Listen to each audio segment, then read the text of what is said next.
Tisk, tisk, tisk, Mr. Poole. What have you gotten yourself into?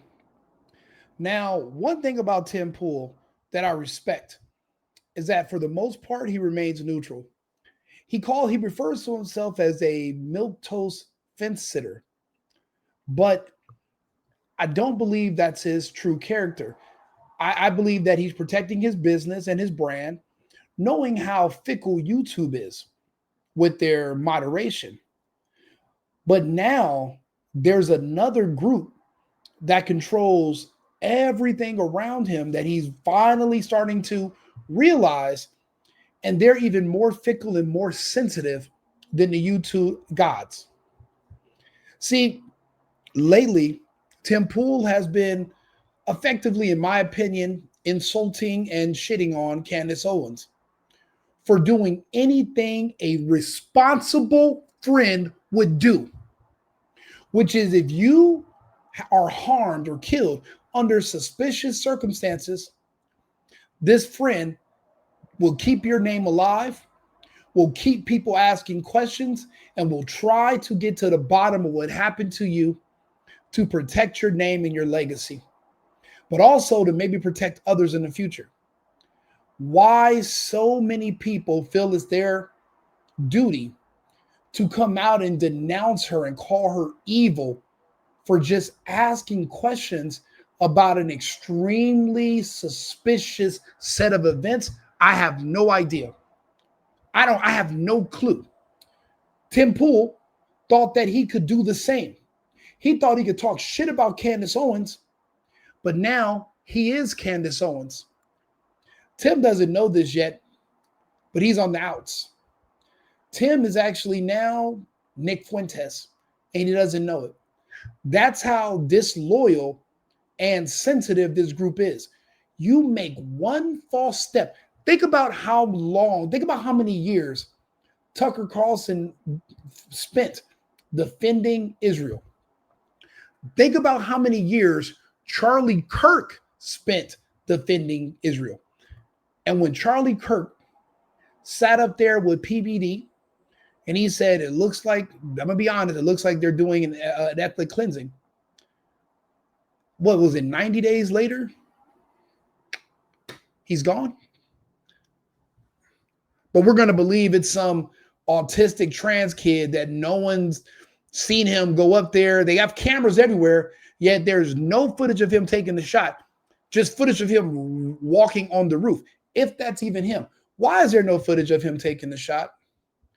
Why did they push Charlie Kirk down and hold his head where the exit, wherever the wound is? Because we're not going to call it the exit wound.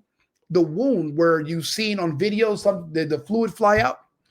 Why did they turn him on that side of his body where it's kind of like dumping it in? Wouldn't you have turned him the other way to kind of hold in and clog it with gauges and then move him or get him to an ambulance, but stop the bleeding at least? See, there's all these questions you're not supposed to ask. See, I'm not worried about being uninvited to AmFest. I wasn't invited in the first place. Tim was. Tim has 3 years running, and I'll be honest, he's a very modest guy. We're going to let him speak in a second. He's like, I wasn't the biggest name there. Shut the fuck up, Tim. Yes, you are. I only know about AmFest because of you. I live in Austin part-time. I have a house in Austin. I only know about the Lodge poker room because of Tim. Tim is bringing 12 or 13 personalities with him. Ian Crossland. There's so many people that come along. What's my other guy good dude from the band that's on the show now working with him? I love his opinions as well. The anti-communist, because I'm an anti-communist. He brings a lot with him. He is the most known person at AmFest. Have you seen the evangelicals? How plain and lame and how they all look alike? It's like a cult. Tim, you're not in the cult. Charlie was the only part. Charlie was supposed to be the leader of the cult. But once he decided to break away from the messaging, They removed him. Charlie Kirk brought you in.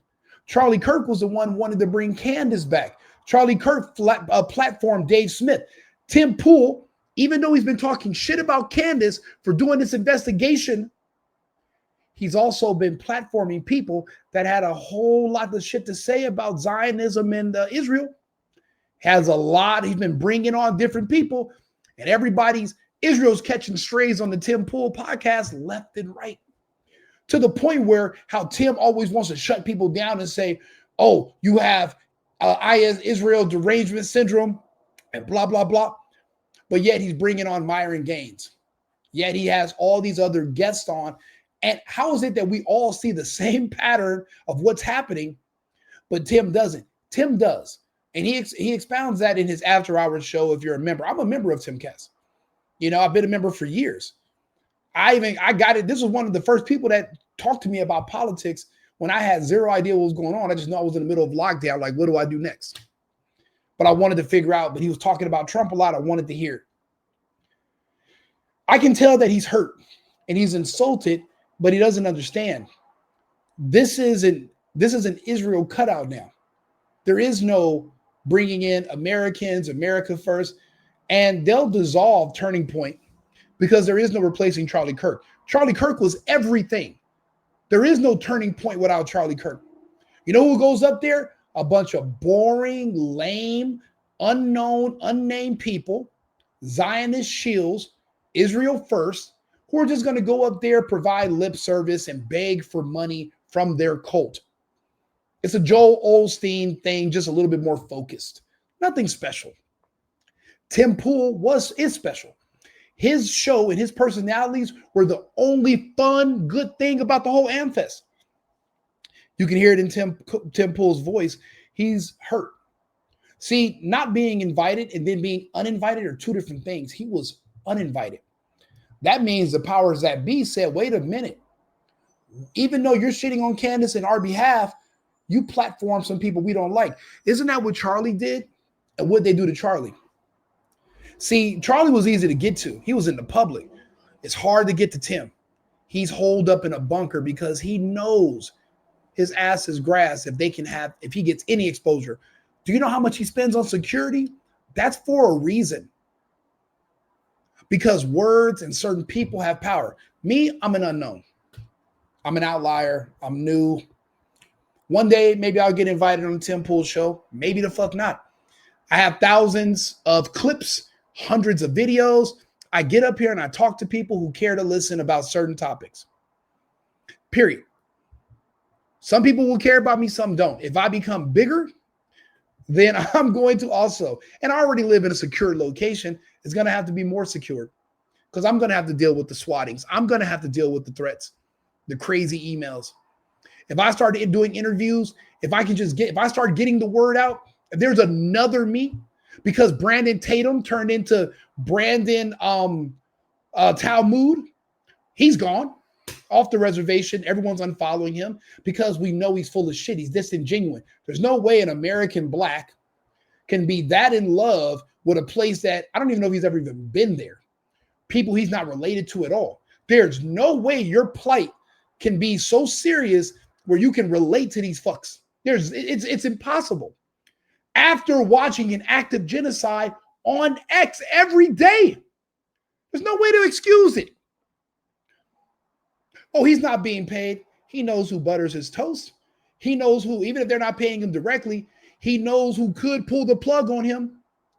With Tim, you can't. He has his own website, his own, there's a bunch of us. We pay monthly, just to be a part of his network. Because he brings on different people every day for us to hear from. And it's not always an echo chamber. Sometimes they argue. He gets pissed off. But he reminds me of Kirk. He's like a walking index where he can reference things that other people, it takes him a while to pick up on. I have that gift when it comes to certain topics as well. That's why people like us, we're good at playing Jeopardy. Too good. But I wanted to do this because he did what he could to try to stay on their good side. It's never going to be good enough because one false move and they'll cut you off. Now he is going to be persona non grata. I see other things he will no longer be invited to, because this is just the first wave. Remember, this is how it begins. They start cutting you off from certain things. They try to silence you. They start flagging you. They start removing your videos. Him not being invited to AmFest when they need him, what threat would Tim Pool be there? Oh, because he brought people that were critical of the genocide, who are asking questions about what happened to Charlie. It's a shame. But listen to him. He's in pain and he's very modest. But I just wanted you guys to hear what he has to say, and then I'll come back on.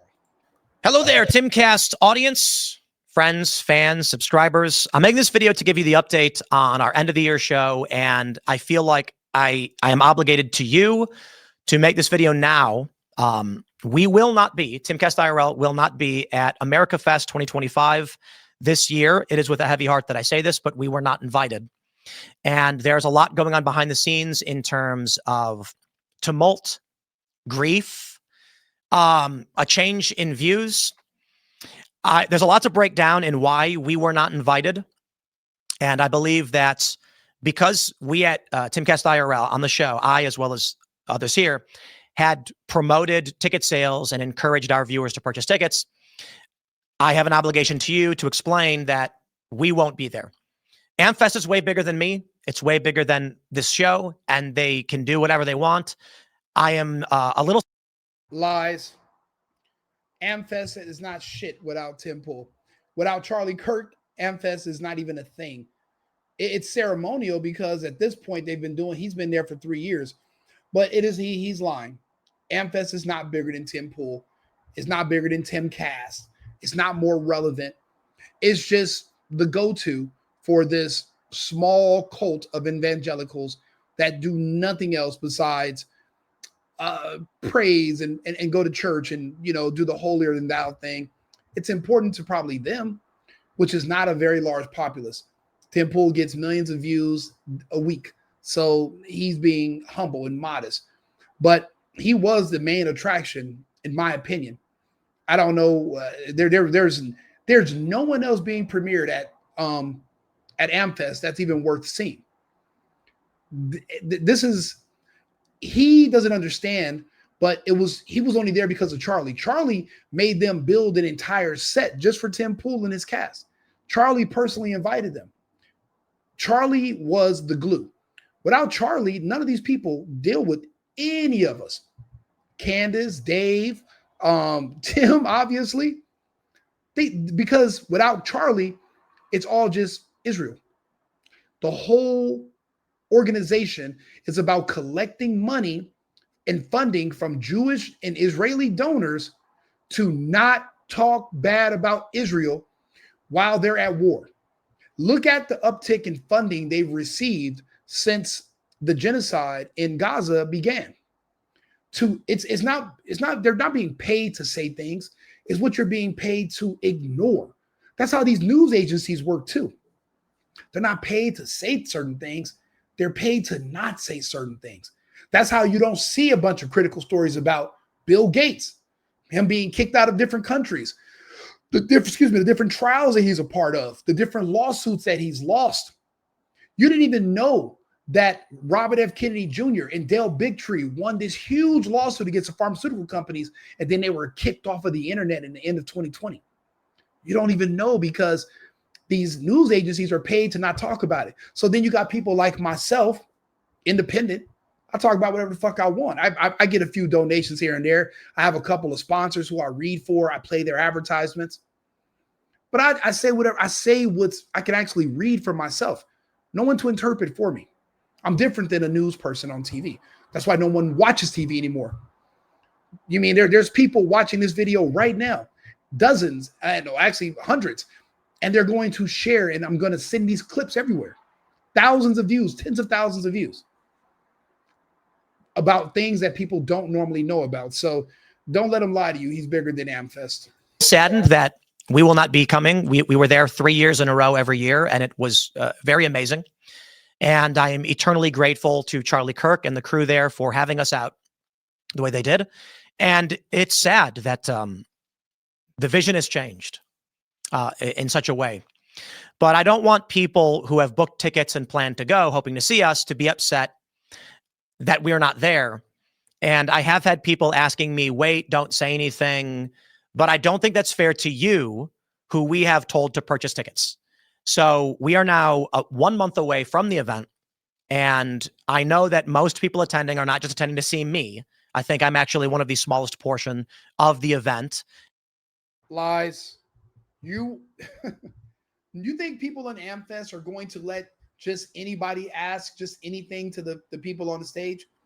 They tried that with JD Vance a few weeks ago. Didn't go too well. You can tell these were scripted questions.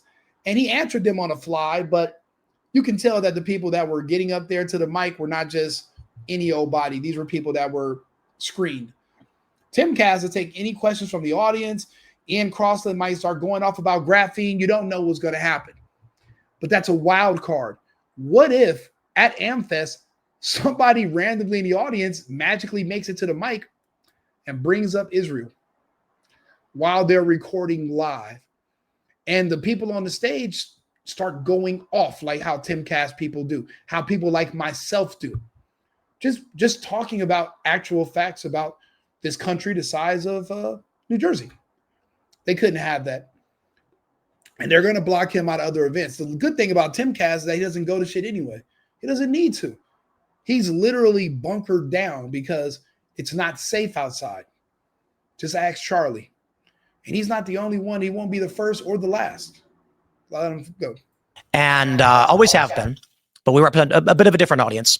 But I do know that we have fans who show up for us. And I owe it to you to make sure you don't buy tickets or do something that you may later regret when you find out we didn't inform you after promoting the event. We're not there. So we won't be there. And this is due to, I was informed, comments I had made that were deemed hurtful to people there. And if that's the case, so be it. Tim is a fence sitter.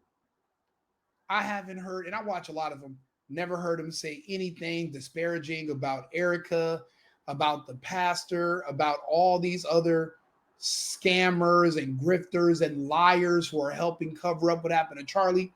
And by covering up, I mean just not even talking about it, not being curious about what happened to their dear friend.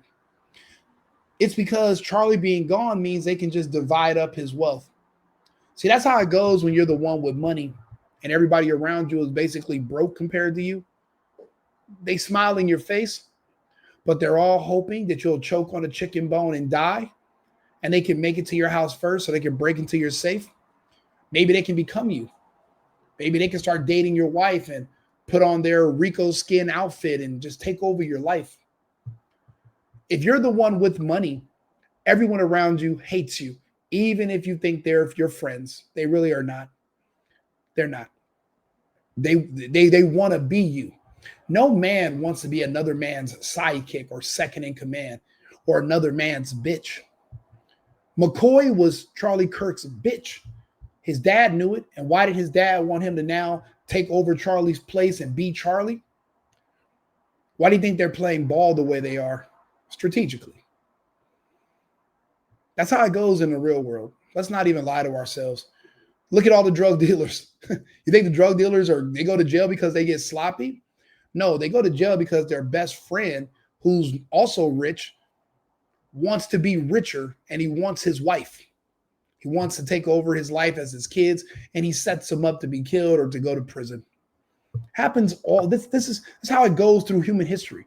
Happened in all the old kingdoms, betrayals. It's all about people clawing to be at the top. What do they say on the Highlander? There can be only one.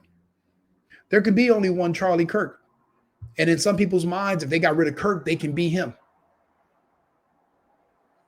They got him out of the way. People like Tim are no longer going to be allowed at any of these events. And honestly, I don't even see them having more events. They don't need it. This was to get access to Charlie's money. And if they can't influence the people to follow Israel, they're definitely not going to let Charlie change their focus and be against Israel. They're better off just dissolving TPUSA and just leaving it where it is right now than risking turning them against the Zionists. Now, that's going to happen regardless because the globalists are here. And the Zionists don't stand a snowball's chance in hell against the Islamic horde controlled by the globalists. They don't stand a chance. So, Tim, you're going to have to reshape your alliances, and you're going to have to be real with yourself going forward. The day of the Zionists are over. Kissing their ass is not going to save you anymore. I get it. I'm not one to pull my punches. I criticize those that I deem to be critical. I don't think I said anything that should have been considered hurtful or offensive, but it is what it is. I think the management structure has changed as such that we're not welcome. And we're now at the point where, although I'm going to give you the full transparency and explain everything that's going on, there certainly are people at the event who do want us there.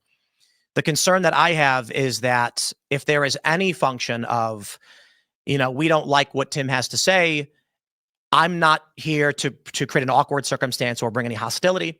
And so it's better that I just give you the full transparent view of where I think we are.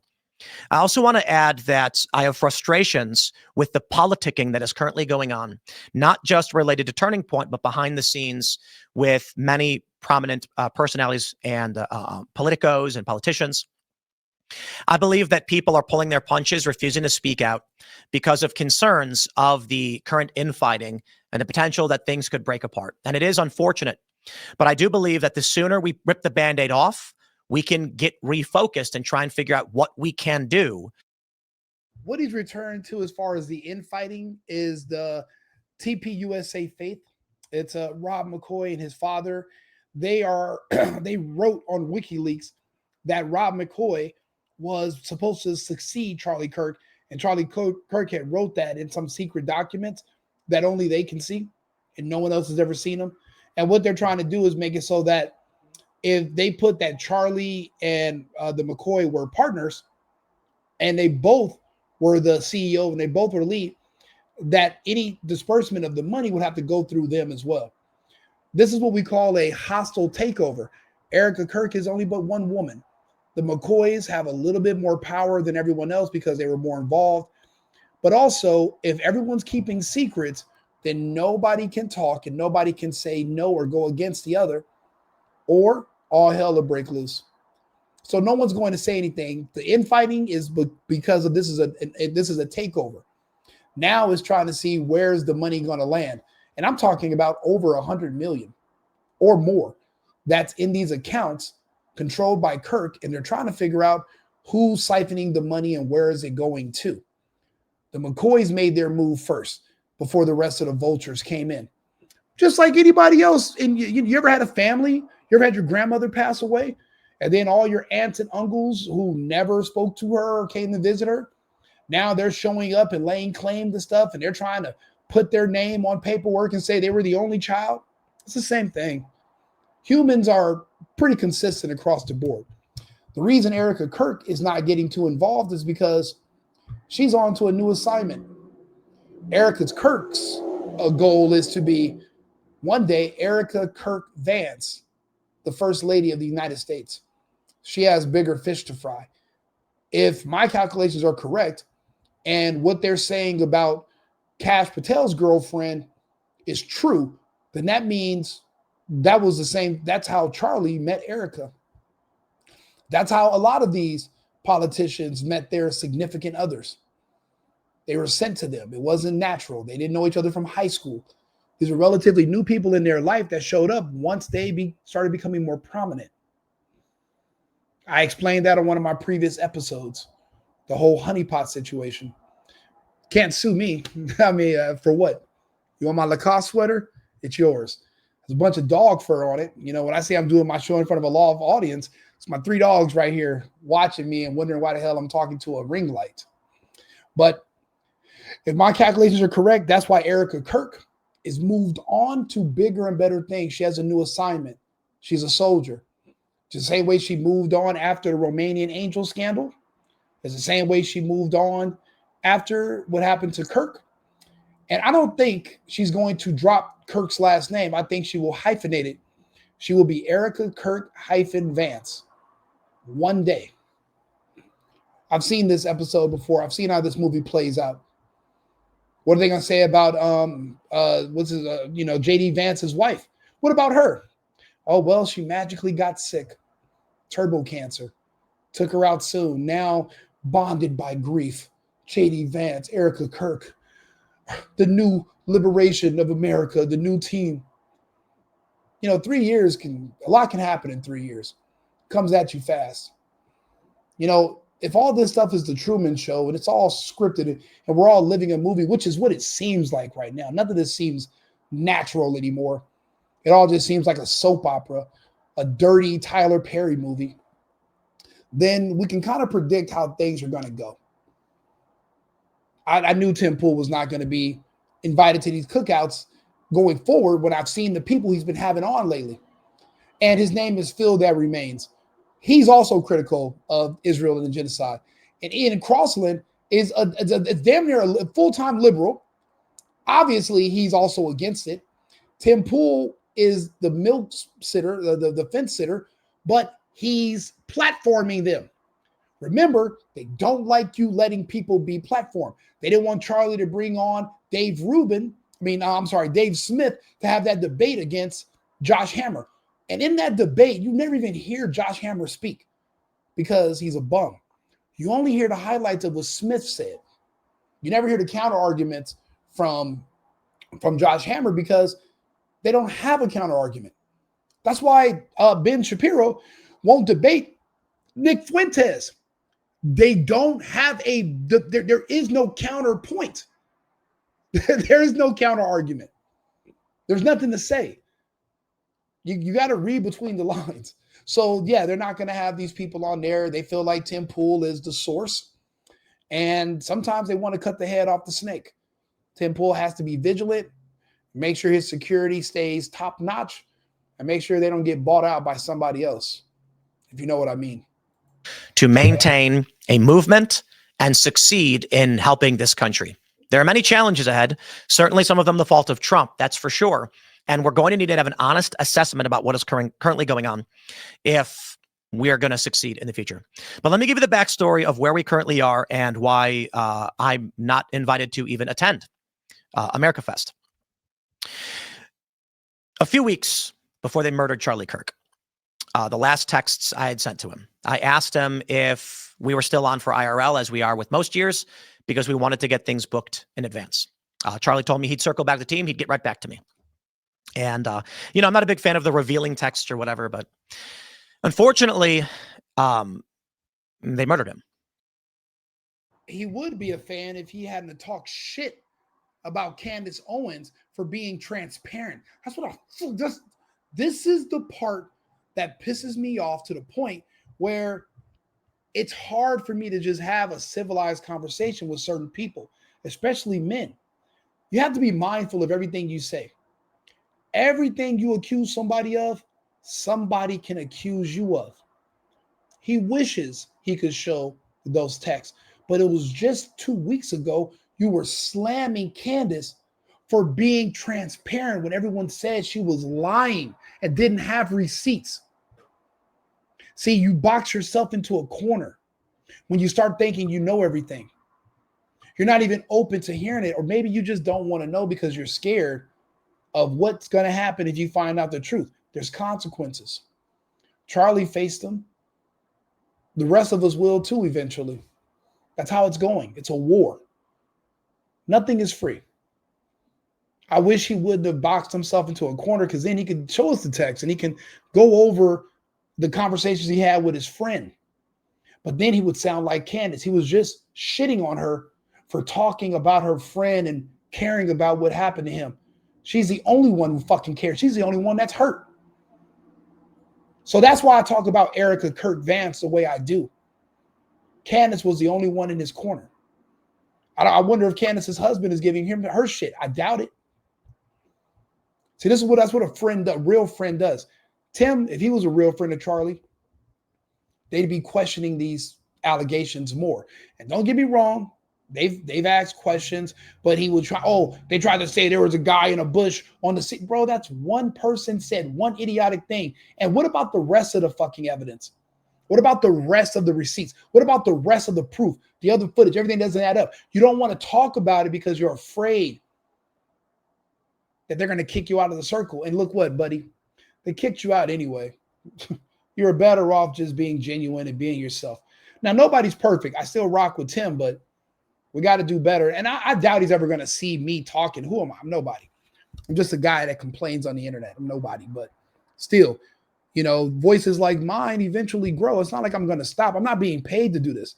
So imagine if I start making money doing this, then I'm never going to stop. I can sit here and talk to people all day. Why do you think I have so much content on the internet? I was being suppressed until about a month ago. Now I get subscribers coming out of nowhere every day just to hear me talk about these topics because they agree with what I'm saying.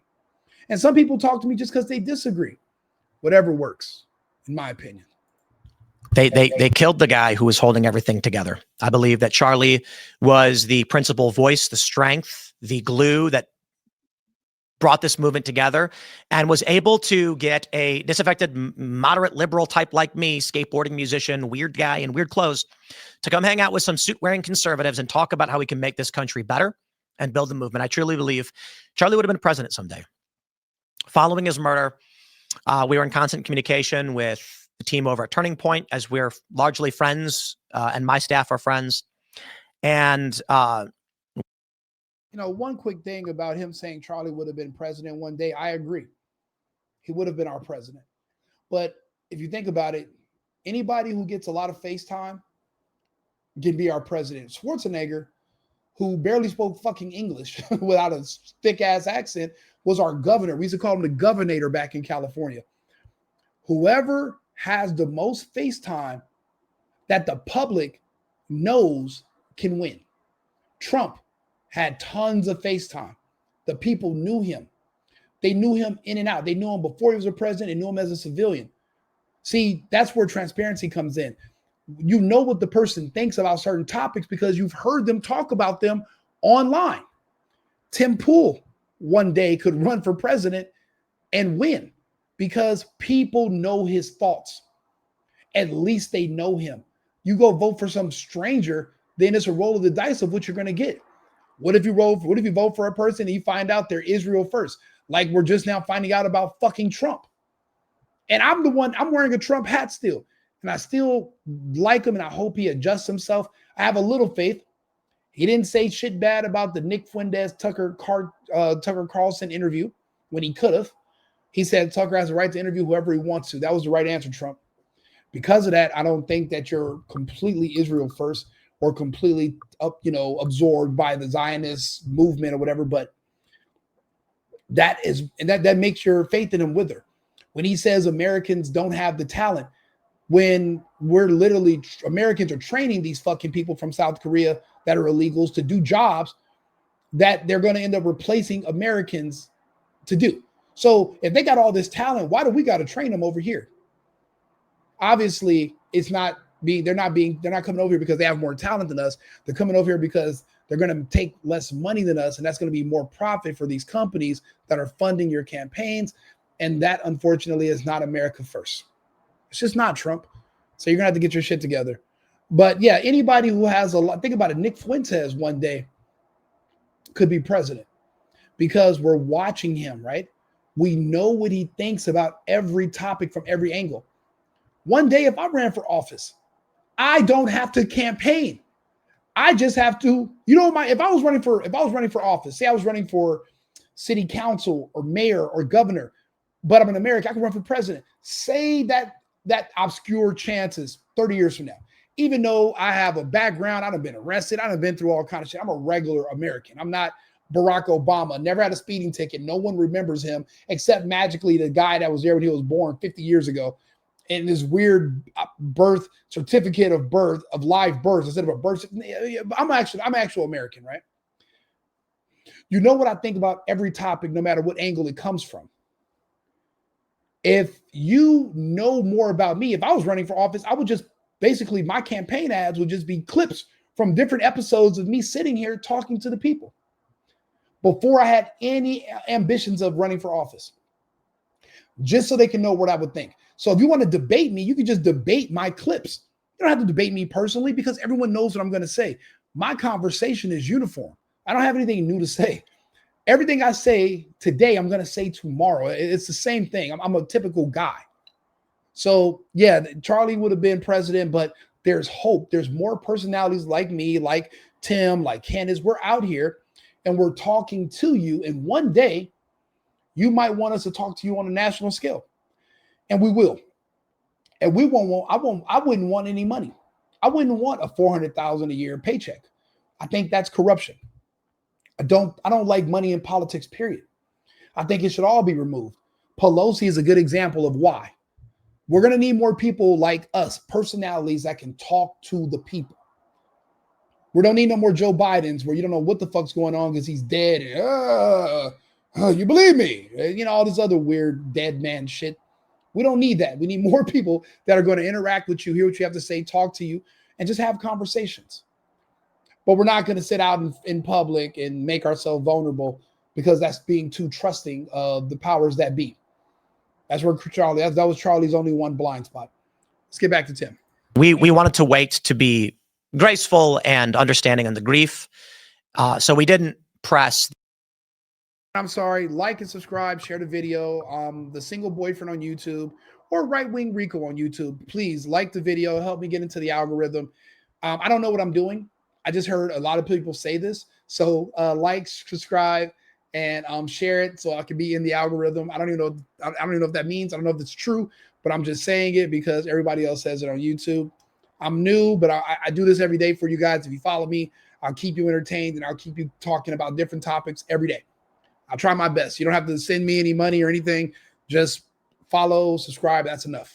The issue. However, in the past month or so, we did communicate with them about what are the plans for America Fest as we do it every year. And initially we were told nothing has changed and the plan is as usual. And we said, sounds good. That's when we began to promote ticket sales. Again, I'm not trying to make it seem like we're principally responsible for them selling out or anything to that matter, just that we're a small component that will no longer be involved. Considering the fact that we did promote it, I want to make sure I'm being as transparent as possible. In the first year that we were invited to Turning Point, I was I've described this story before, reluctant to do so, in that it's very, very difficult. And it is asking a lot of anybody for us to try and bring us out. We have a crew of about 13 that comes with us. Seriously, we have to build a studio. We have to integrate with existing studios. We have to have coordination. There's PR and event coordination. There's a lot that goes into it, not to mention me, my family. So we bring the crew with us. We don't need to bring literally everybody who I'm going to avoid saying names, but I think you know what I'm talking about. Style, the gumption. And he said, no, you're with me, brother. And I was like, wow, look at me. I mean, we're Timcast, some little island off in the middle of nowhere. You know what I mean? To be invited to be a part of this big movement, I am eternally grateful for the honor to have been involved. Third year was even better. Memories, man. Ian falling off the stage, us sitting with Tucker Carlson. It really was something truly incredible. And that's why it hurts that we're not going to be there. So I've been informed that comments I had made on the Brian Callen and Brendan Schaub podcast were hurtful to some people at Turning Point USA. And for that, I would not be invited back. The comments in question were pertaining to the conspiracy theory that the highest levels of Turning Point, the executives, had intentionally murdered Charlie Kirk and that they were celebrating and they wanted to take over. This is the conspiracy theory. I do not believe that's true. I have encountered many people who have said to me that these individuals who I'm going to avoid saying names, but I think you know what I'm talking about. They're too happy. They're not grieving properly. They're celebrating. They're gloating about their viewership. And in response to this, as someone, as I consider these individuals to be friends, I had responded, and you guys can watch the podcast for yourself. Maybe, maybe I could have spoken better. I don't know. But the gist of my idea is, what they wanted Tim to do was go full Brandon Talmud and just go off the reservation, defending and going crazy for strangers from this country the size of New Jersey, and just declare his unwilling loyalty to them on his knees and then to proceed to place said testicles into his esophagus. And there's a Star of David on those testicles. Tim Pool failed to do that. The testicles were only on his lips, which is why he badmouthed Candace. But this is a country that's very sensitive if you talk about them. The testicles must go in your esophagus, in between your trachea and your epiglottis.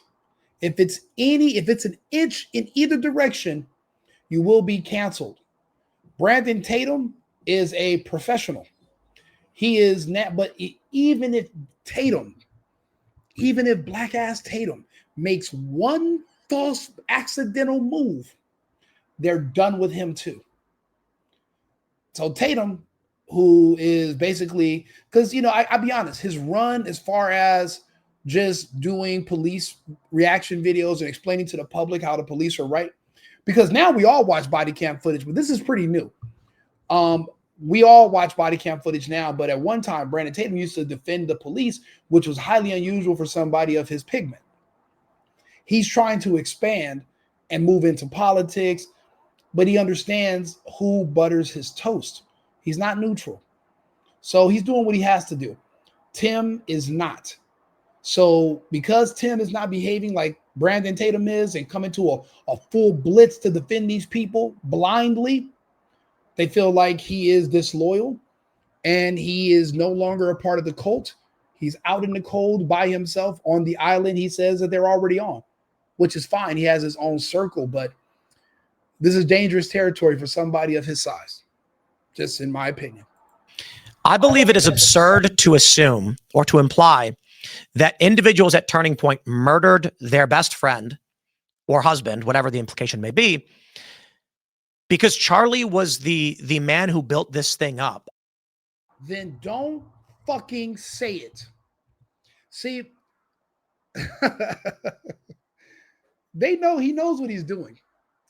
To say, I don't believe in the conspiracy theory about, them, you're literally putting it out there. What if a lot of us are just sitting here like, I don't know what the theory is. And then Tim Pool, with his national platform, his worldwide platform, tells you the conspiracy. But I don't believe it, but let me just tell you what it is. You're platforming it. You're putting it out there. Like, I know what you're doing. You know what you're doing. We've all been children before. You're like, no, I'm not cursing. I'm just telling you what you told me not to say. Like the Papa John guy. Remember, I'm not saying that. I'm just telling you what I told them not to say. But you're still saying it. Not saying he shouldn't have been able to say this, American freedom of speech, but you're still talking about it. So you're giving it light. You're keeping it alive, which is good, Tim. I'm glad you're telling people that that's what the theory is, because people are going to look into it. That theory that you're talking about there, what people are saying, this theory about the wife and the people that, all I know is the people from Turning Point got a whole lot of money to divide up between each other now that Charlie's gone. Everyone was watching the bank. Charlie was the only one just out there in the forefront. Charlie was the face and everything. I didn't even know Turning Point had an organization. I never heard of none of these people until Charlie died. Nobody had. No one even knew his wife's name. She wasn't involved because that's not her assignment. Her assignment was to be his handler. She did that. Candace is not the kind of person that you can silence. So they sent Erica to separate Charlie and Candace, who likely would have already married. Charlie was deeply in love with Candace. He's the one who admitted Candace friend-zoned him. He was in love with her. And she's a good woman to be in love with. Could you have imagined the force that could have been Charlie Kirk and Candace Owens? But then again, them against Israel, they would have done way more damage before they could have, I don't know, made a plane crash or a helicopter go down with them in it. I mean, it would have. That's why they had to separate the two. And now look at Candace, the biggest podcast in the world. And you got the likes of Steven Crowder coming at her. And he does a video today. Oh, she's saying I'm a deep state. Man, bro, she doesn't even have to say that. You're working on behalf of these people for free. But you need clicks. He's an insecure man who's insecure about his show. He always has been. He even had a big beef with the Daily Wire and what other creators, and he doesn't feel that the space can handle multiple people because he feels like we take away from one another. So anybody who's growing or who has prominence, Crowder comes after. Tim Pool's been very nice because him and Crowder are working on they have an agreement together on Rumble. So he has to be careful what he says about Crowder, but Crowder called Candace a cunt, and then Tim Pool started talking shit about her too. But now Tim Pool is in her shoes. They're both on the out. Now they're the alternative right, or whatever you want to call us. We're not make Israel great again. We're make America great again. But if you have to make Israel great again to be MAGA, then you can have it. We're America first, America only.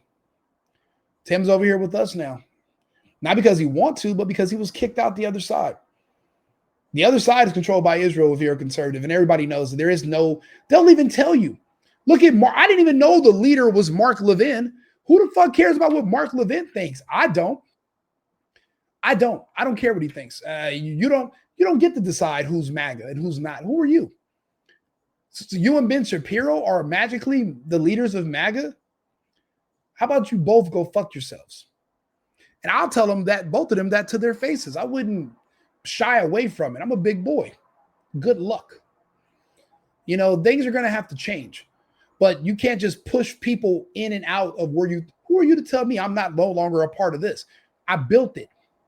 Tucker built MAGA. America first MAGA. Do you know how much we sacrificed to bring Trump into the presidency? I don't appreciate him turning on MTG. She's my favorite politician of all politicians. She was on Timcast before. I don't see him defending her enough. She's not wrong about anything. But it's fear. But even with all that fear he had of the Zionists and of Israel, they still cut him out, and they're going to cut him out of more. So he'll start telling you more. He's been going through a lot lately with death threats and security issues, and these Zionists are onto him, but they have the globalists to worry about now. So, that might help Tim actually, because they have bigger fish to fry now. And made it all. And many people had great jobs, great salaries. Some even made lots of money. Why would they kill their own friend over this? I think that's silly. And the reality is, behind the scenes, there are many people who fear Turning Point USA cannot survive without Charlie Kirk. It's not a secret. People inside the organization know this. Prominent personalities know this. And I will say, nobody really wants to say it. The point that I had made on the Callan and Schaub podcast was that they're trying to put on a strong face to say to the world, we will not be defeated. Terrorism will not stop us. And so they're displaying strength and trying to show that they're not going to be deterred. From this, there have been individuals who have then inferred or used it to say, aren't they acting weird? Shouldn't they be grieving? And then implying that potentially they're involved in some way. And so I think it's fair to say, I'm not involved with Turning Point. They're friends. But the truth is they are grieving. They do have fears. They do have worries, but they're showing strength for you. I was told that this was offensive, I guess, and it goes against the vision of what they're trying to portray. And for that, there was no intention to invite me back following my statements in this regard. Well, okay. Guys, no, I'm not going to get mad at anybody for not doing me a favor. It's not my party. I'm not an organizer. I'm not a donor. In fact, it was expensive for them to bring my show out there. I think the reality of this is maybe we don't see eye to eye and they don't like that I said that. And that's fair. Nobody has to just accept things that I say and be nice to me. I do think that a core element of this is, though, Charlie may not have liked everything about me. I don't know, but he was a good guy and he knew how to lead. I think ultimately, whatever Charlie thought of me, he saw value in the audience that watches my show.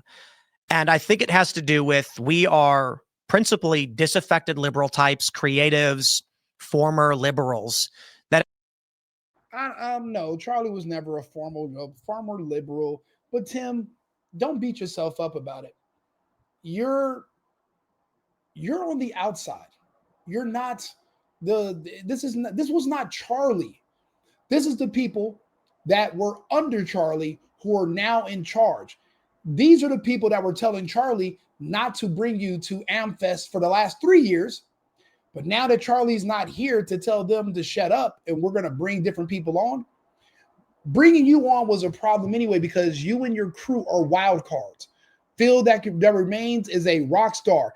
In Crossland is like some spaced out hippie guy that makes hella good points, okay? And you bring on different people and you guys talk.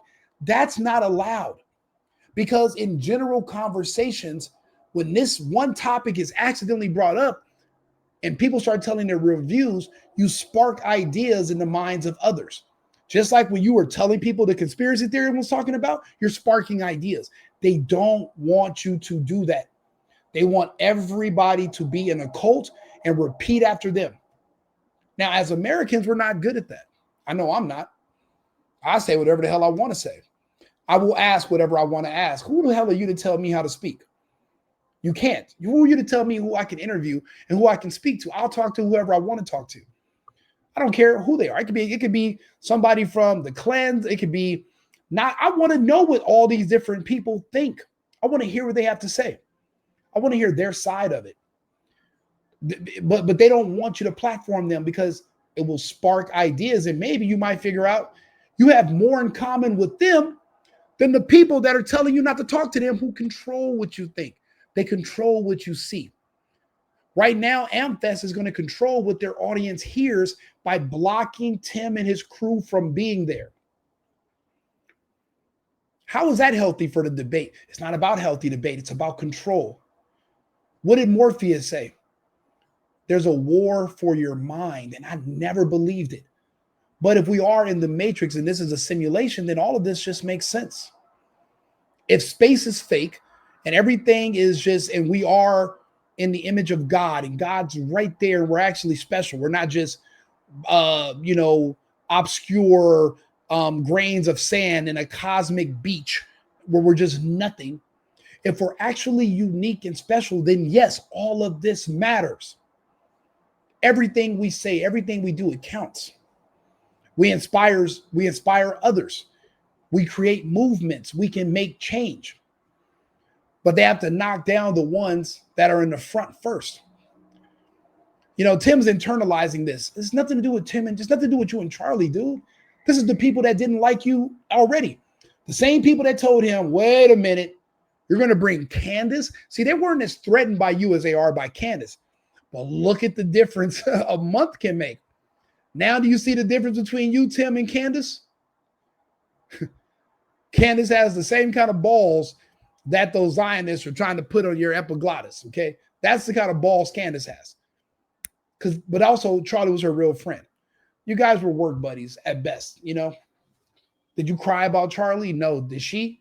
She hasn't stopped. Don't compare. That's why there's really no comparison. But you are next to her, though. You're no better than her or Nick or Tucker. So you better learn who your alliances are. You better learn who your real friends are. You better get with them because there's strength in numbers. Welcome to what is this? What is this? Welcome to the revolution. That's what this is. We're revolting. Have found more in common with the conservative movement, and thus we bring a message much like libertarians to the conservative side. We bring a certain percentage that will help the conservative side win, and I want them to. I agree they should. I wish we had more political competition, but that seems to be not the vision, at least right now. Or perhaps it's just they don't operate in the same capacity that Charlie did, willing to be more amicable to other individuals. If they don't like what I have to say, then again, I am owed nothing. I owe them nothing. They owe me nothing. Now, initially, when I went to Phoenix, we did Timcast IRL for a week at the Turning Point Studios. I joined the Charlie Kirk Show, and we even fused Timcast IRL with Thought Crime, which was Charlie's nightly show with Czech Posobiec. We did it all together, and I thought everything was going pretty well. And I had asked the team there if the plan, was going to stay the same. They said, yes, the plan will stay the same. And I said, okay, sounds good. They did express to me, it's hard to do Timcast IRL. It's expensive. It's rough. And we want you there. My reaction was, listen, over the past several months, we have been I understand since Charlie was killed, we haven't, we didn't immediately just say, hey, what's going on? But we have been polite in our messages saying we're really hoping to get the scheduling information because Christmas is coming up. And it's always every year we need to figure out what we're doing with family, how we're booking travel. Is it going to be covered by Turning Point or otherwise? And we are constantly just being told, we'll let you know. By the way, I will be streaming live on Thanksgiving Day. My ex-girlfriend's coming over and making turkey burgers. We're doing a Friendsgiving, but I will be streaming live. We will still be talking about different topics and just hanging out together. We're all friends here, right? So do me a favor, subscribe to the YouTube, follow me on X, follow me on Instagram, whatever, the single boyfriend, pretty much across the board. And hang in there with us. Now you have somebody to hang out with on Thanksgiving if you don't know anyone else. Well, as of yesterday, being told once again, we're full, but we'll let you know. I talked with my team and I said, I think we have to make a decision. And after talking about it, we said, if the response was they didn't want us there, then I don't think we should put any pressure on them to have us there. It's not my party. And I don't want to be a part of something that at the very least is not unanimous. Tim, buddy, old pal, you're going to have to learn to deal with rejection now. You've been on a run, an epic run since 2020. Before 2020, you were basically a show like my show. And you were able to boost yourself into a position of prominence. You have different shows, and you're not just only politics. That's your bread and butter with your nightly show, which is amazing. The fact you can do it 5 days a week. Most people don't have that discipline. I know I'd be one to take days off if I could, but I'm growing the discipline. But you're going to have to learn how to deal with rejection better. There will be more rejection. They're not going to. Right now, the Zionists are kicking and screaming because they're being dealt with. They're dying out. There won't be a Shapiro and a Netanyahu pretty soon. And we're going to have a whole new enemy to fight. I just don't know how that war is going to look because, we're fighting globalists and technocrats and, techno-communists, which is different than the Zionists. We're going to be dealing with the trans. We're not going to be dealing with the LGBT no more. There will be a thing of the past. So the rejection is something you're going to have to get used to. And typically, like people like myself, when we get rejected, we just start up our own thing that we own and control. That way, nobody can reject us. We can't be fired from something that we own ourselves. Don't depend on anybody else. He should have made Timfest 20. As soon as they told him to go fuck himself, he should have announced there's going to be Timfest 2025 on the exact same day. The same way Turning Point wants to do a Christian Super Bowl show because Bad Bunny, which I don't think Bad Bunny was a good pick because the audience doesn't speak Spanish and all of his songs are in Spanish. But the same way they're going to do a competing show, Tim could have made his own AmFest. He has the numbers. You don't need these fake friends and these false people who, and let's be honest, the people who get mad at you when you lie or they get mad at you when you tell the truth. There's something there. You're hitting on the right things. Those people were involved in what happened to Charlie. Even if they weren't physically involved, their silence is compliance. If you know something, but you're not speaking out, that's the same thing. I watched an interview that his security guard, one of the security guards, man, that dude, how are you a security guard, cool as fuck with guns, wearing shades, but in this interview, you're shaking like a leaf. Why are you not calm? Why are your hands so fidgety? It's because you're not telling the truth and you're scared. Not scared that someone's going to find out. You're scared that the people who are telling you what to say might think you're a liability. And if they could do that to your boss, who you should have been loyal to, well, then you're lunch meat, pal. You're alien food. So that's what I mean by you got to know who your alliances are. And I know if I was disinvited to something, I would literally just throw my own. I don't care if there's 10 people there. It's better than me having to kiss somebody else's ass to bring me somewhere. Never do that. Right now people are watching you sweat. They're watching you be sad and they're watching you be rejected like a prom date. Bro, you got to get over that.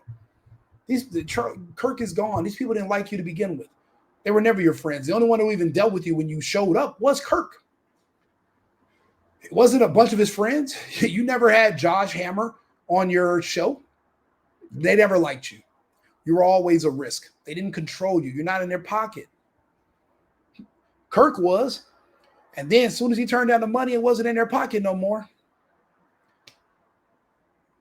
He's with the fishes, you know. There's a consequence. Luckily, Tim hasn't had to pay that consequence yet. A lot of us haven't. You don't see Candace Owens doing public speaking. For what? There's a target on her. There's a target on anybody who's speaking about the truth. All we have to do now is just wait. The globalists are coming in. The globalists are going to handle the heavy lifting. We just got to wait it out when it comes to dealing with these Zionists.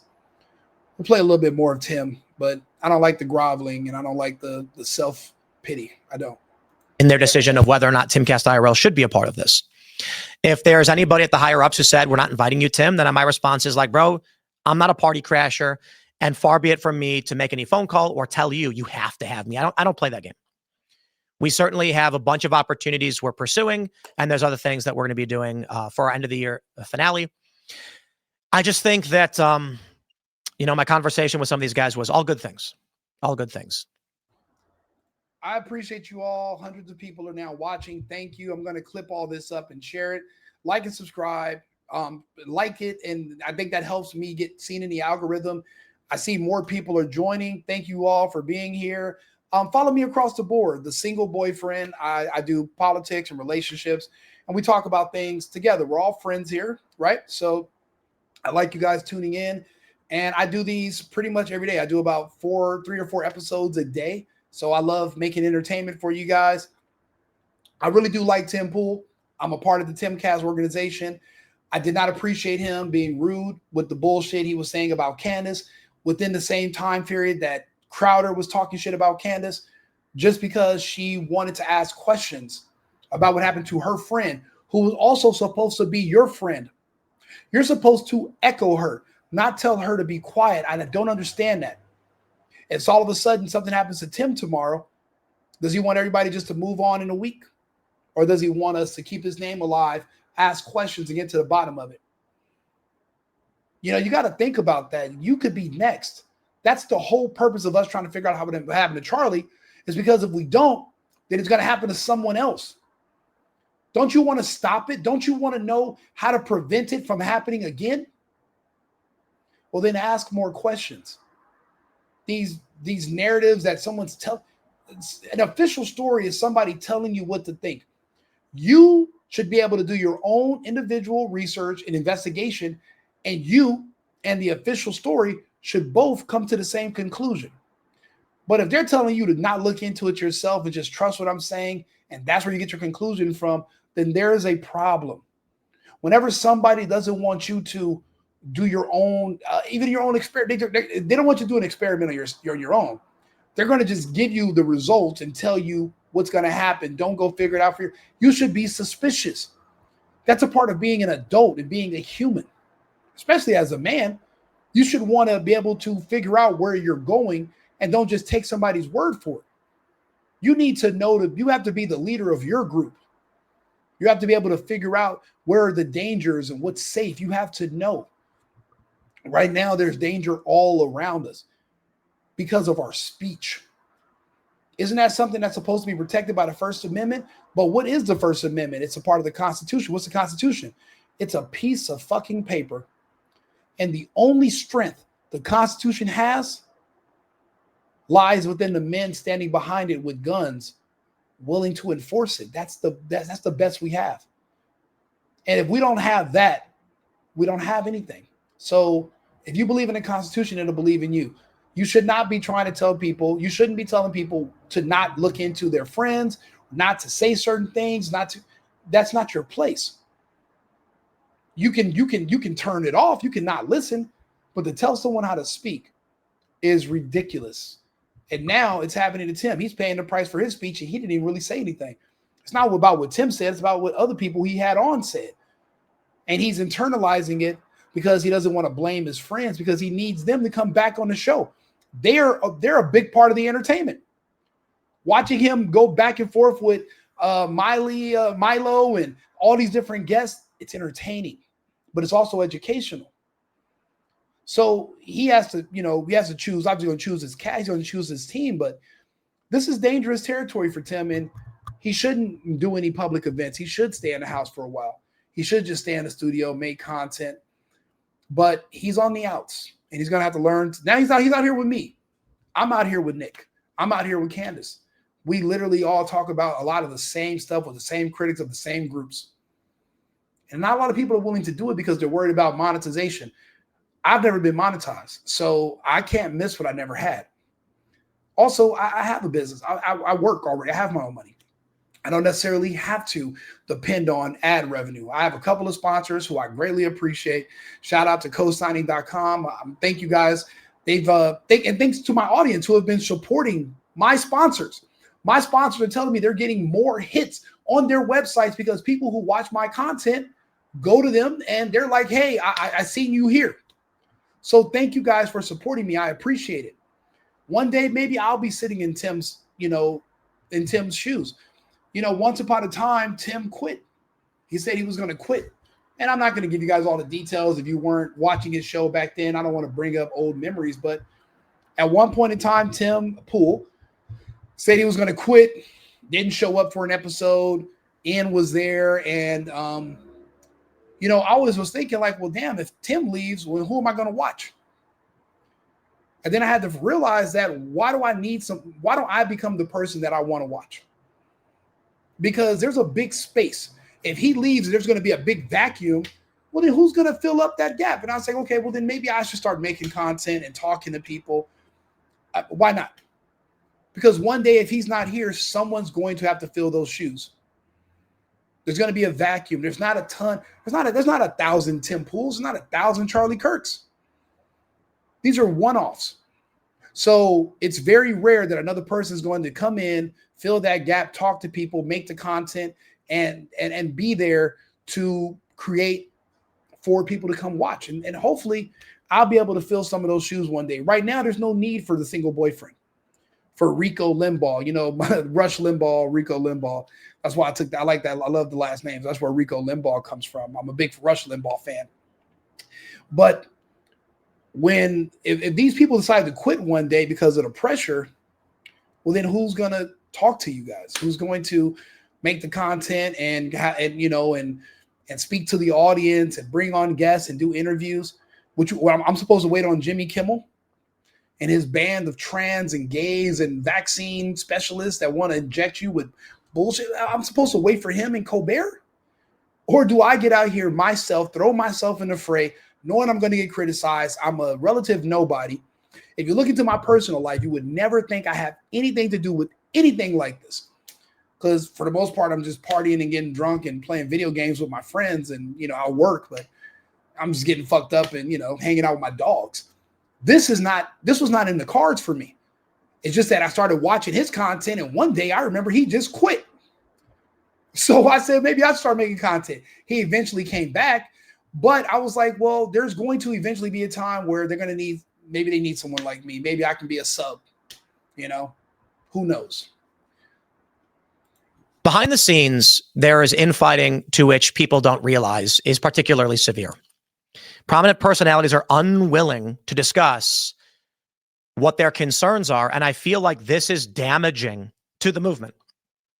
I am a small island of a weird space. I'm not a staunch conservative suit wearing guy, pro-life or whatever, any of those things. But we do have bridges to these other networks, and we hope to succeed because Trump represents something better than the alternative.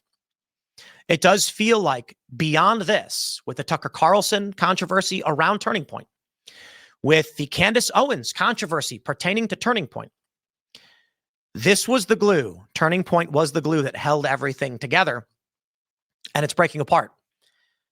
I genuinely believe it was because Charlie was the one who did it.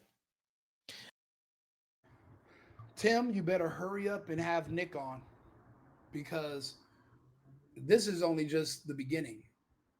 You're going to be fighting every day, and remember, it's about who your friends are more than it's about who your enemies are. You need to get Fuentes on your show. You need his audience, and you need a coalition. Even Fuentes is promoting Candace, even though he had choice words for her. We're not all going to get along, but there is a greater good. because we know what happens if we lose. Then all this is for nothing anyway. We know what it looks like when there's a communist takeover, and we know what happens to dissidents. Prison is in our future. Prison for our words, not for our actions, but just for the fact that people listen to us. And that's where revolutions start from. That's where change comes from. These people that are going to be taking over, that are coming into power, well, the people that helped them get there are going to be their biggest threat because they know how to remove other people and put new people in power. So they got to get rid of them. That's why we have to succeed. It's life or death for us too, not just for people on the left. It's life or death for the right. Again, Tim's repeating a lot of the same stuff. We're going to fast forward a little bit. I believe that Charlie would text back everybody, just moderate like myself. Well, now the debate isn't so much what is Bud Light doing? What is Target doing? What is TLC or Disney doing? No, a lot of these programs have been crushed. It's harder to get donations. It's harder to sell the movement when you no longer have a grand enemy. The left still has their Trump, but it's not enough for the average person. Thus, debates form. Individuals on the right might say something like, we need to now focus on stopping the flow of money to foreign countries, Israel in particular, which is a big issue for Candace and Tucker, of course. But then there are individuals on the right who are very, very adamant that we continue to fund Israel. The fact that he would even dare say, even if he's saying that he's just being neutral about it, but to even mention stopping the funding to Israel, you put a you put a laser target on your own back, and your platform is way too big for you to take these kind of risks if you're scared. But if you're brave, speak your truth. But if you're scared, if you're gonna run, because the kind of heat that's on Candace, the kind of heat that's on Nick, the kind of heat that all of a sudden hit Charlie, it's gonna come for Tim too. And riding the fence isn't gonna be an option anymore. You're gonna have to pick a side, or you're gonna have to get on the offense, or whatever side you pick, my brother. And thus, the rift begins. You now have anti-Zionist, pro-Zionist, anti-Semitic as a portion as well. America First, international globalists, John McCain style neocon, all of these rifts start to emerge because we are not focused on a singular enemy. As the Democrats have largely been routed, Republicans won every facet. And here we sit asking ourselves, what is the next big move? Well, the next big move is the one big enemy that is an enemy to us all. And that is that one country that all of a sudden I can speak ill about on the internet without getting deleted and banned. That same country that's the size of New Jersey. That's the enemy of the American people. That's the enemy of the America First movement. That is make them great again. It's not make America great again. That's magically our president is indebted to him, and our Congress and our Senate are compromised by them. But it's crazy because the World Economic Forum said they've also penetrated our cabinets. This is a war between the World Economic Forum and the country of Israel. I hope you know that. It's a proxy war. There's foot soldiers or Islam. They fight on behalf of the globalists, and the pro-Palestine people are fighting. They're literally fighting on behalf of the globalists also. But the people on the ground, the Zionists, the BLM people, those are the foot soldiers for the Zionists. And we're watching these two groups clash every month for years now. It's a proxy war. The globalists are winning. In my opinion, they've already won. This war is over. And the Zionists are on their way out, and they're just kicking and screaming because they don't want to go. Ben Shapiro's losing his mind. The Daily Wire is going to go bankrupt. Netanyahu, if he's lucky, will just go to prison. And then we'll have new masters in America. We won't have we won't have the Zionist masters anymore. That's where we are. So that we do have an enemy. It's just that until the last, I would say, month or two, you've never been able to name the enemy directly without literally being banned on every single platform. I know because I've been deplatformed. I lost my Facebook page that I had of 13 years with family photos and memories and just nuked from orbit. My Instagram pages, my YouTube channels where I had millions of views on old videos. As soon as I started asking questions about that injection and the imaginary sickness, and so I started asking questions about ventilators and who even knows how to properly calibrate them. Oh yeah, they nuked the hell out of me. I would use Hiroshima and Nagasaki, but according to my data, those were only firebombed. So I don't even know if nukes even exist. So I guess I was Dresden firebombed on my social media platforms, just for even asking questions about that one particular place the size of Jersey, you know? So we do have an enemy, Tim. Everyone just has to be on the same page as far as going against them. And I think Tim's going to have to join too. He's I mean, look at that smirk on his face. He's hurt. He's disheartened. He feels, I mean, everybody's not good at taking rejection. You would think men get used to it, but as far as relationships, we get used to it dealing with women. But on a professional level, when you've been good to certain people, rejection hurts. It hurts. But that's what makes us become independent and play by our own rules. We run by the beat of our own drum.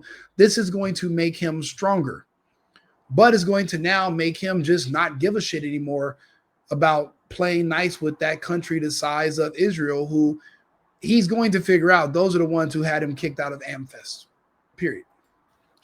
The moderate conservative types, more likely neoconservative, are in favor of Trump's H-1Bs. The America First anti-interventionists, a part of this coalition, are very much opposed to H-1Bs. By the way, I'm opposed to H-1Bs. Fuck H-1Bs. And to hell with Trump's comment about we don't have the talent here. We are 300 million Americans with robust skills and the capacity to learn anything. Not all of us. A lot of us are autistic due to damage from childhood vaccines. Brain swelling prevents certain people from even learning or being able to process complex data. That's why listening to a podcast like mine would give them a headache. They don't have the attention span. But that's only 13% of the American population. The rest of us can process data.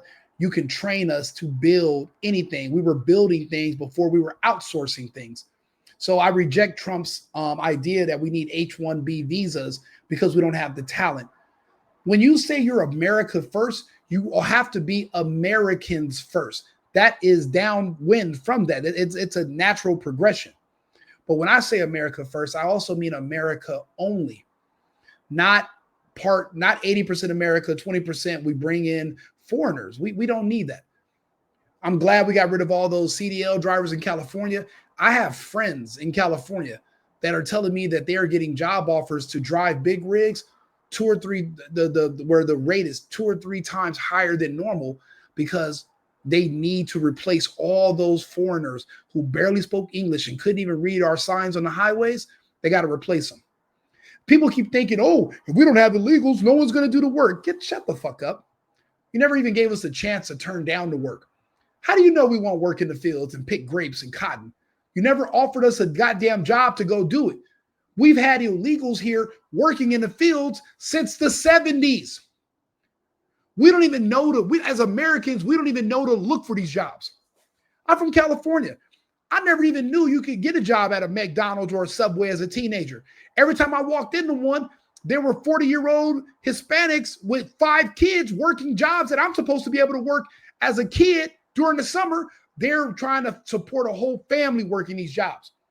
I had no chance of getting in there. So I started to gangbang. We all did. You join gang. There's nothing else for you to do. It's summertime. You're with your friends. You guys just actually now are called a gang. There's no jobs because illegals are the best employees because they work for shit. We can't compete with people that work for shit.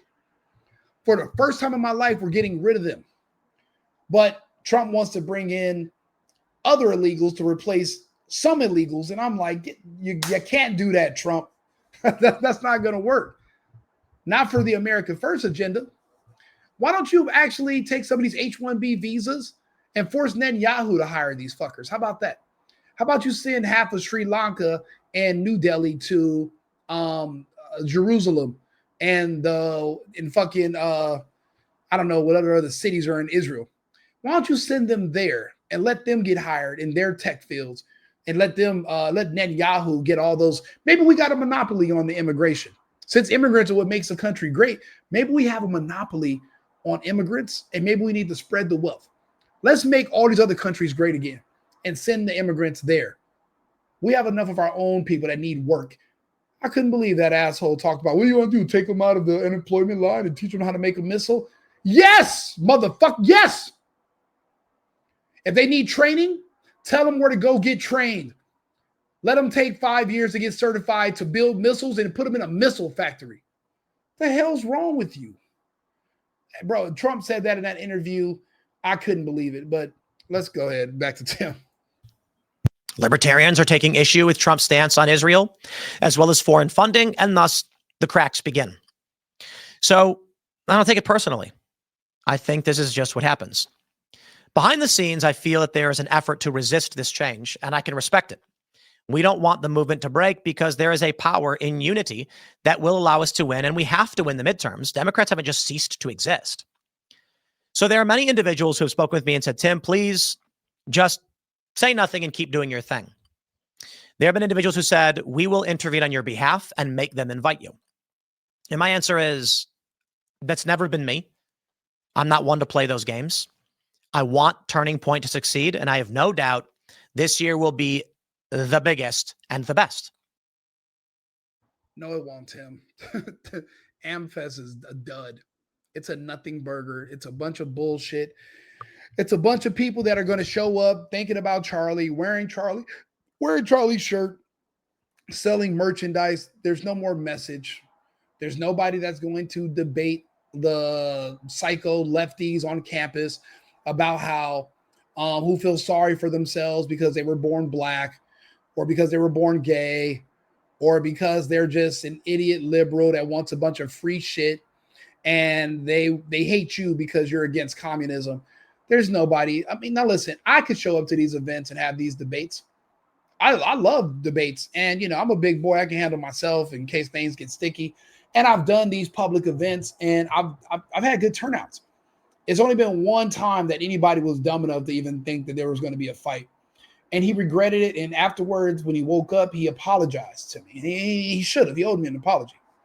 But I don't mind going to these schools and doing these events. But unless you got somebody that can do that, there is no more Turning Point. This AmFest is just a waste of time because you're already speaking to your choir. You're not converting. See, that's the thing. When you do these events, do you really want to go to an echo chamber, or do you want to go somewhere where there are people who've literally never heard what you have to say that might want to rethink some of their stances and listen to some more and actually come back to you? You don't need to just talk to people that are already on your side. You need to talk to people who are open to listening. New people who were already confused. I'm watching a Charlie Kirk interview. I'm watching Charlie Kirk on campuses today, and he was talking to certain women that at first they were so happy about their abortion, and then these women broke down because he explained to them the miracle of life and how special these women are to God and how life is a blessing, and so are children. He's speaking to these women, completely changed them from being pro-death liberals to never wanting to harm another human life and wanting to be a better person and actually reevaluating themselves. It takes charisma to do that, but Charlie Kirk he had charisma because he believed in what he was saying. That's how he really felt. He wasn't just saying it to say it. He believed it. He lived it. So it's a big difference. And that's who you want to talk to, people who you can bring over, not people that are already. You go to AmFest, those are all the same. It's an echo chamber. No matter what you get up there, you can go up there and get on the mic and say, one fish, two fish, red fish, blue fish, and they're all going to repeat after you like sea lions. There's no questions. No one's going to say anything. No one's going to counter you. You want new people. So you're going to have to do outreach. I'll do it. I'm sitting here talking. I'm reading the comments. I'm trying to keep up with them. I've never had this many comments, or maybe I just didn't know how to check them. But this is amazing. I mean, I'm trying to put all the comments I can on the screen. I don't know how to use StreamYard comments, but I'm going to read them and I'm going to, respond. But yeah, Team Candace, And, let's read some of these comments. Jobs have been outsourced overseas to illegals of a country that pays them slave wages. And guess what? They come to the United States and they're paid slave wages too. And the company that there's companies that go over there like headhunters, and they poach these people, and they make profit off of these people taking these lower wages. They make money in the spread. Don't get me wrong, the company is still saving money from having to pay American workers, but there's just so many people making money off of slavery. When you're not paying a person what you owe them or what they should be paid for the kind of work they're doing, that's the closest to slavery that we have. These people don't get benefits. And I'm not saying that kind of work deserves benefits, but the reason they won't hire Americans is because slavery is still a prominent thing in this country. And I'll be honest, I not hired illegals to do work for me to save money? Absolutely. I'm a builder. I work in real estate. Shit, I own tons of all these Airbnbs. Do you think I'm hiring English-speaking people to clean these apartments? No, I'm hiring people, but now I look at it different. I don't want to do that anymore. If I'm going to say America first, then I got to put Americans first. I'm going to have to hire citizens now. Yeah, it cuts into your profit margin, but you got to think about the greater good. It's not just about me. In capitalists and this kind of society, you do got to think about yourself. But if I'm going to be moving forward in this movement, then I can't be a hypocrite, right? So I'm going to try not to. Tim does look like FTM. I forgot. I don't know who FTM is. Let's see here. Mostly agriculture and food processing. Yes, but Americans can do that too. Think about it. Has anybody ever offered you a job doing agricultural or food processing? No, because there's always a supply of illegals. You've never had to even offer American talent. I'll be honest.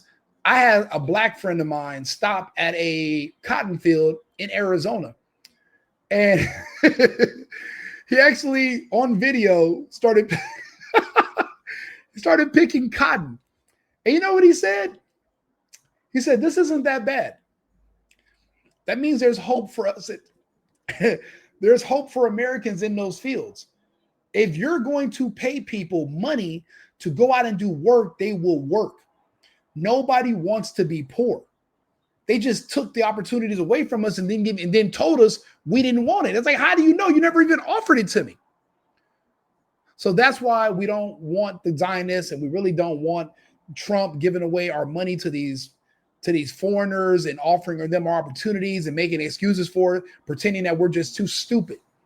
If he would have told us that on the campaign trail, I'm not saying that would have made me vote for a fucking drunk Indian chick cosplaying as some kind of soul sister, but I would have been a little bit more critical, and I would have asked more questions. I would have brought up more questions about, well, how do you really feel about the American talent pool in the United States? And I think going forward, I mean, Elon Musk and Vivek Ramaswamy, they think we're idiots.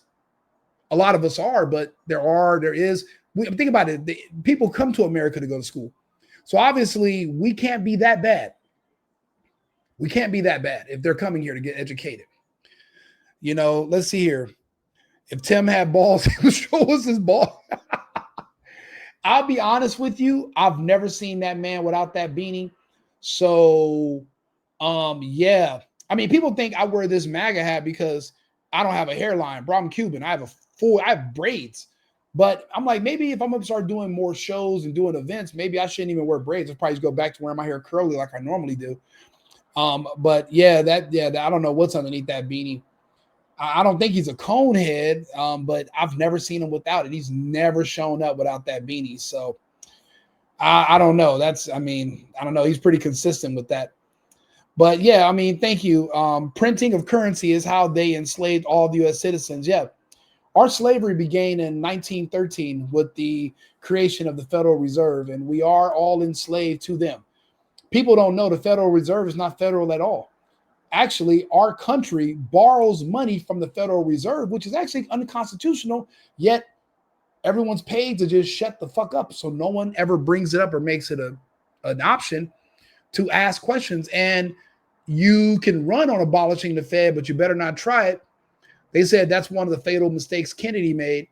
Also, besides the denying Israel the permission to build a bomb, and they didn't like that. Not saying that I believe those types of bombs exist, but I guess Kennedy thinking he can tell them what to do when they're the ones that are in control. I guess they showed us. I guess they showed him. So, but watch Matan's interview. Okay, I will. I will. I'm going through the comments. It's a lot of good ones actually. The witch of Endor out. She's accusing everyone like the accuser of the brethren does. No, I don't see her accusing everyone. I think she's being pretty specific. Everyone means you're saying everybody. No, she's being specific. When you're accusing everyone, you don't specify people and you don't tell who they are. How much did he get paid? Is my first thought. Yeah, too.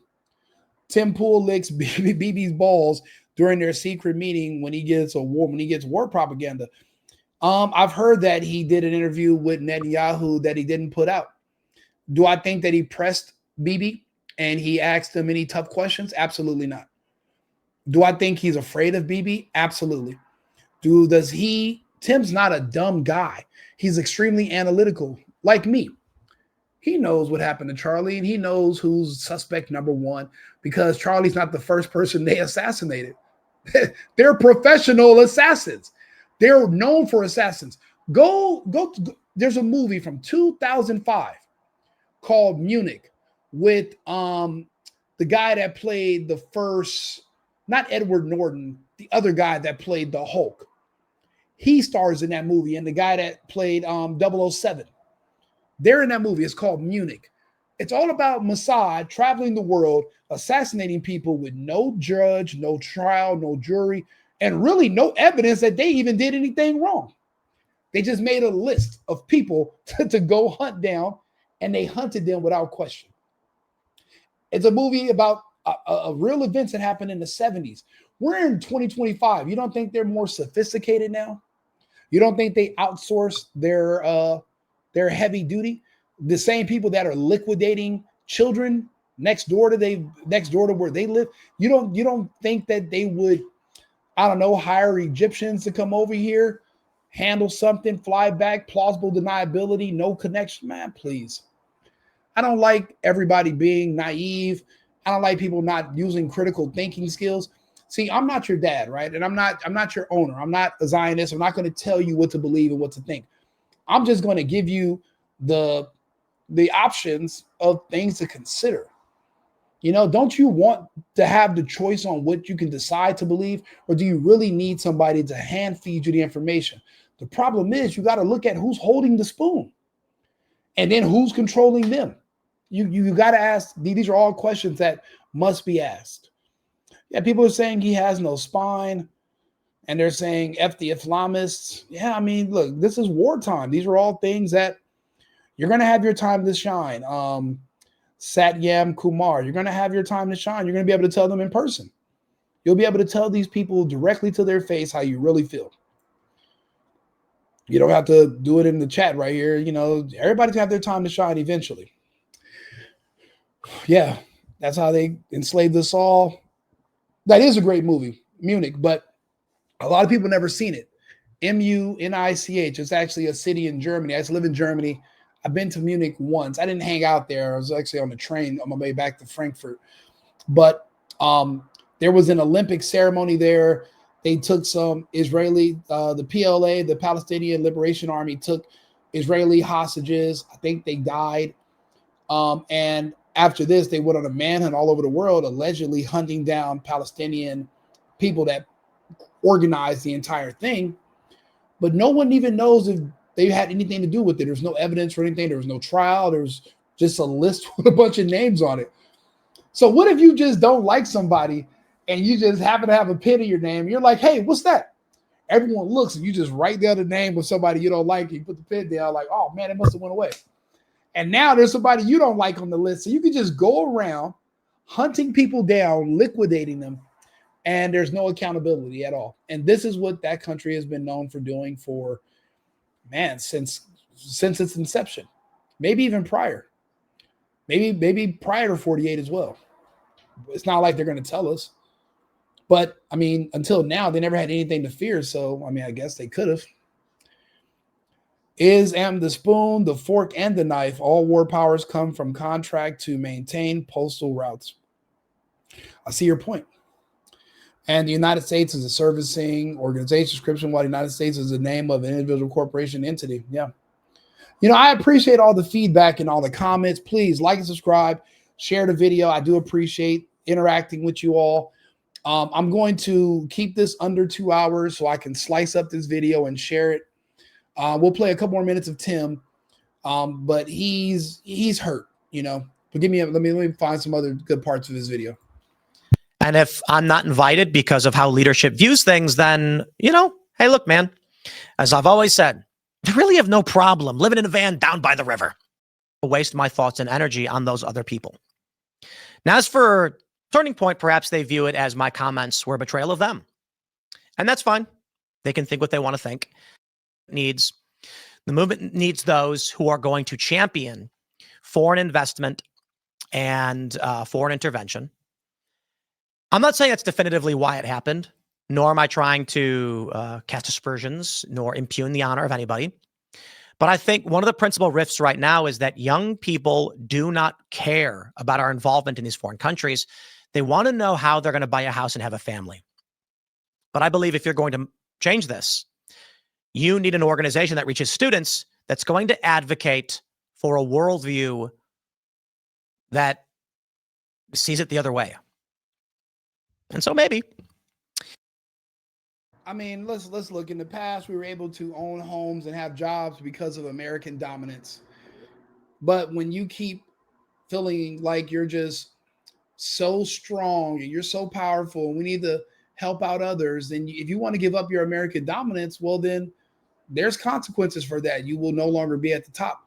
So the luxuries you enjoyed that were yours because other people took it by force, you're going to have to forfeit. You want to be weak. You want to be complacent. You want to be nice. You want to be, you know, equitable with people who from other countries that you don't know. Well, that's going to cost you because the equity is going to have to come out of your pocket. You're either going to be an exceptional American or you're going to be at the bottom. But when you're at the bottom, you can't complain about not being able to do anything anymore. That's what you're asking for. You're asking to be on the bottom. You don't believe in American exceptionalism. You resent it. And communists are always at the bottom. My family's from Cuba. We're the scum at the bottom. The ones who enjoy communism, who stayed in Cuba and didn't leave because we wanted to suck the teat of the government forever and get our government cheese and our mayonnaise and our rice and our little bit of 18 ounces of meat every week so that we can, you know, stretch that out between a family of 4. And we make our little, $28 a month at little jobs. If you want to live like that because everyone's equally poor and you don't feel insecure about your race and, oh, maybe I'm poor because I'm black. And that's why they got rid of the fair-skinned Cubans because that's how they told the black people, well, you're poor because you're black. We get rid of these fair-skinned, we get rid of the white people, then you won't be poor anymore. Magically, the white people are gone and you're still fucking poor because you're an idiot. They finesse. Do you think the same? Do you think what's happening in America is new? They told us the same thing in Cuba. They convinced black people that communism was the cure to racism. Just like they're doing here in the United States. Why do you think there's so many black people screaming for Mandami? Thinking that, well, if he gets rid of the white people, we're all going to be rich because we don't have to work. You're all going to be equally poor. But some people like being poor. Some people love slavery. What is slavery in 2025? Well, it's when you're an adult, but you're also a dependent. If you're an adult, but you depend on the government to feed you, to house you, to clothe you, then you're a slave.